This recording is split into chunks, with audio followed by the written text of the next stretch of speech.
একটা জীবন, বুঝলেন তো, একটাই জীবন। একদিন সকালবেলা জানলাটা খুলে দেখবেন বয়স হয়ে গেছে। ব্যাস, বেলা ফুরলো। দুদিন আগে দেখা মেহেদিনী চারাটা কবে যেন বৃক্ষ হয়ে বৃদ্ধ হয়ে এসেছে। তাকে কাটতে লোক এসেছে বাড়িতে। পাড়ার বড় দিদিদের বান্ধবীদের দল বিয়ে করে কোথায় কোথায় চলে গেল সবাই।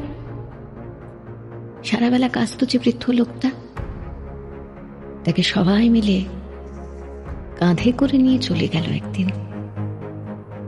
সত্য কোপছাতা লাজুক ছেলেটা ঘর ছাড়লো, পাড়া ছাড়লো, ইউনিভার্সিটি গিয়ে আর ফিরলই না কোনোদিন।